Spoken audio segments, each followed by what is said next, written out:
Komputer adalah alat yang dipakai untuk mengolah data menurut perintah yang telah diprogram.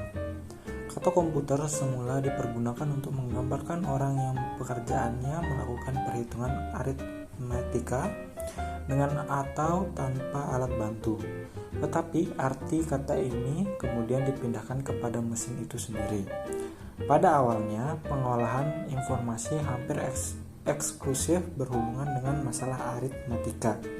Tetapi komputer modern dipakai untuk banyak tugas yang tidak berhubungan dengan matematika.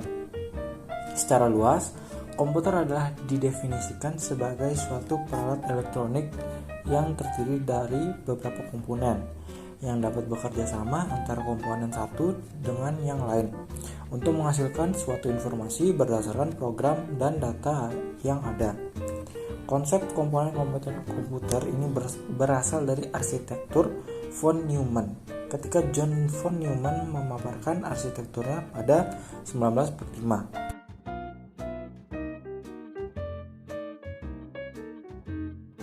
Generasi pertama. Dengan terjadinya Perang Dunia Kedua, negara-negara yang terlibat dalam perang tersebut berusaha mengembangkan komputer untuk mengeksploitasi potensi strategi yang dimiliki komputer. Hal ini meningkatkan pendanaan pengembangan komputer serta mempercepat kemajuan teknik komputer.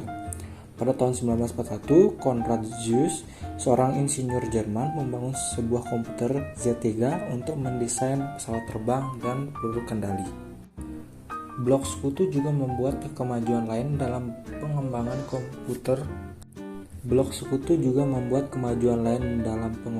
komputer. Kekuatan komputer. Tahun 1943, Inggris menyelesaikan komputer pemecah kode rahasia yang dinamakan komputer Colossus. Lalu, usaha yang dilakukan Amerika pada saat itu adalah menghasilkan suatu kemajuan lain. Howard Aiken, seorang insinyur Harvard yang bekerja dengan IBM, berhasil memproduksi kalkulator elektronik untuk Angkatan Laut Amerika. Perkembangan komputer lain pada masa itu adalah Electronic Numerical Integrator (N-Computer) atau yang disebut ENIAC, yang dibuat atas kerjasama antara pemerintah Amerika Serikat dan Universitas Pennsylvania. Terdiri dari 18.000 tabung vakum, 70.000 resistor, dan 5 juta titik solder. Pada pertengahan 1940, John von Neumann bergabung dengan tim Universitas Pennsylvania dalam usaha membangun konsep desain komputer yang hingga 40 tahun mendatang masih dipakai dalam teknik komputer. Von Neumann mendesain Electronic Discrete Variable Automatic Computer (EDVAC) pada tahun 1945 dengan sebuah memori untuk menampung baik program ataupun data. Jadi, komputer generasi pertama dikarakteristik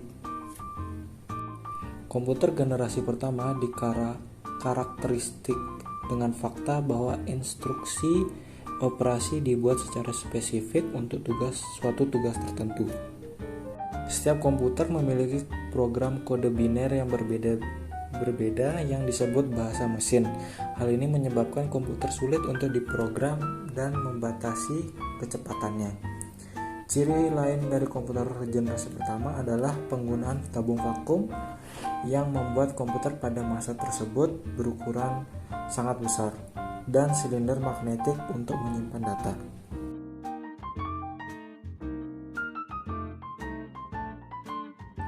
Pada generasi kedua, tahun 1948, penemuan transistor sangat mempengaruhi perkembangan komputer.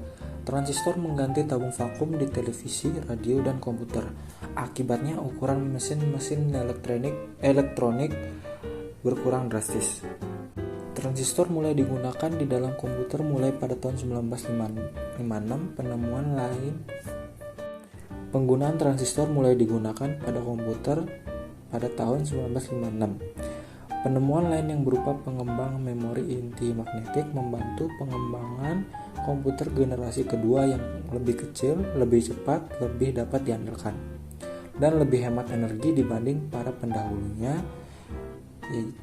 Mesin pertama yang memanfaatkan teknologi baru ini adalah superkomputer. IBM membuat superkomputer bernama Stretch dan Spiridion membuat komputer bernama Lark. Hanya ada 2 Lark yang pernah dipasang dan digunakan.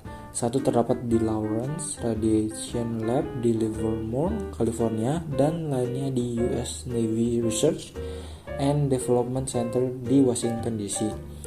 Komputer generasi kedua ini menggantikan bahasa mesin dengan bahasa rakitan.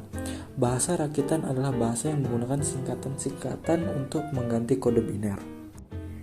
Pada awal 1960-an mulai bermuncul komputer generasi kedua yang sukses di bidang bisnis, universitas, dan pemerintahan. Komputer-komputer generasi kedua ini merupakan komputer yang sepenuhnya menggunakan transistor. Mereka juga memiliki komponen-komponen yang dapat diasosiasikan dengan komputer saat itu, yaitu pencetak, penyimpan dalam disket, memori komputer, sistem operasi, dan program komputer.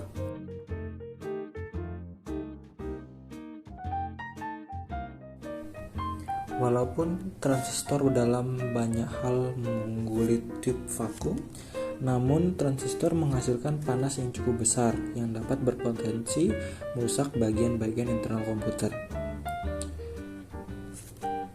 Untuk membantu menghilangkan masalah ini, Jack Kilby, seorang insinyur di Texas Instruments, mengembangkan sirkuit terpadu pada 1958.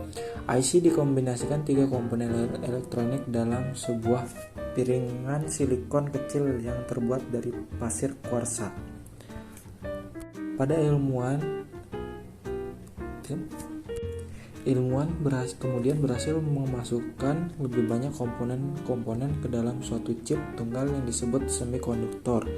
Hasilnya, komputer menjadi semakin kecil karena komponen-komponen dapat dipadatkan dalam chip.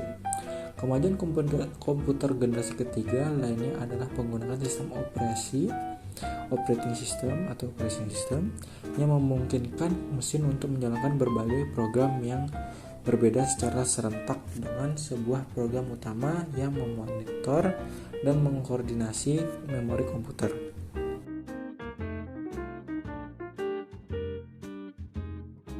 Setelah IC, generasi keempat, tujuan pengembangannya menjadi lebih jelas, mengecilkan ukuran sirkuit dan komponen elektronik, yaitu Large Scale Integration atau LSI, dapat memuat ratusan komponen dalam sebuah chip.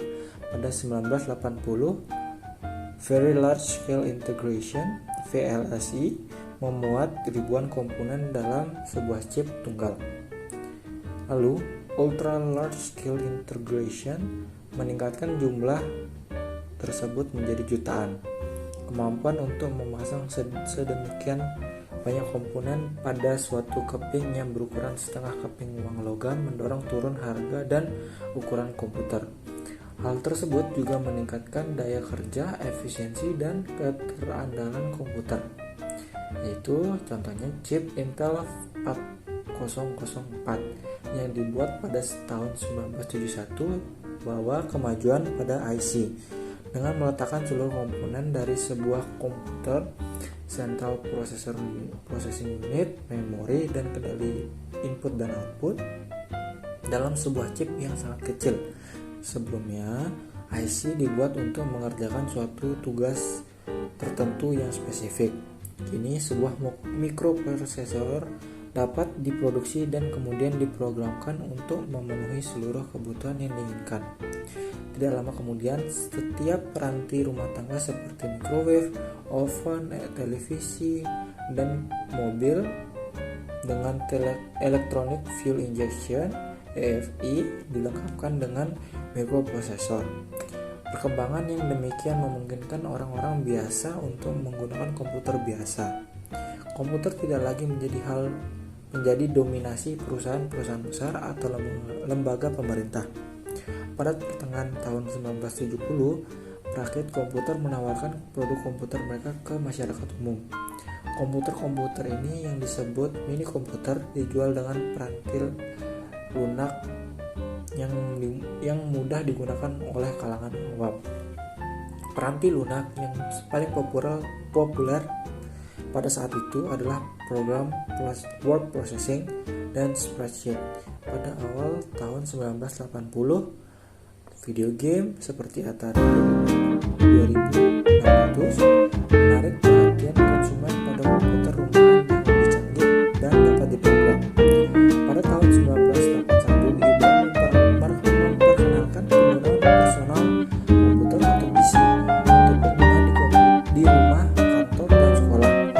Jumlah PC yang digunakan melonjak menjadi dari 2 juta unit pada tahun 1981 menjadi 5,5 juta unit pada 1982. 10 tahun kemudian 65 juta PC digunakan. Komputer melanjutkan evolusinya menuju ukuran yang lebih kecil, dari komputer yang berada di atas meja atau desktop komputer menjadi komputer yang gampang dimasukkan ke dalam tas, atau seperti diketahui sekarang adalah laptop, atau bahkan komputer yang dapat digenggam, HomePod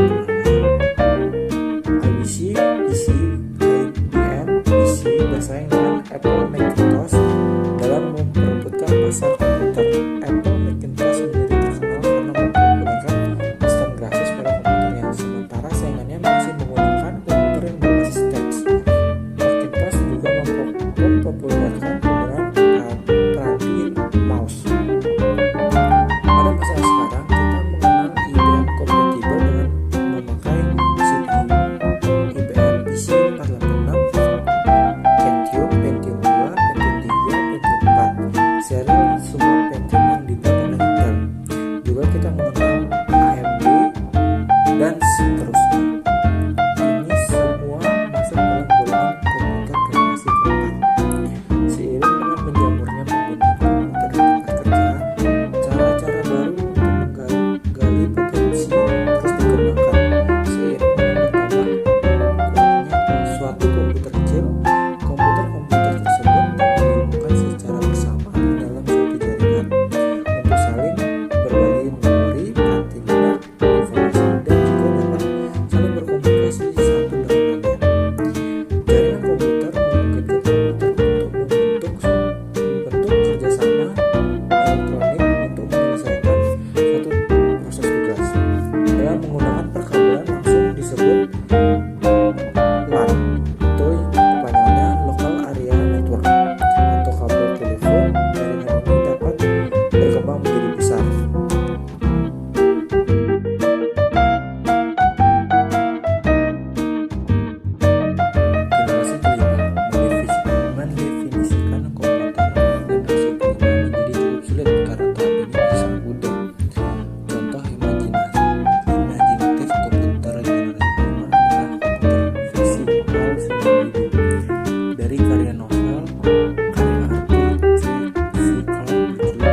dan produksi panas yang berlebihan.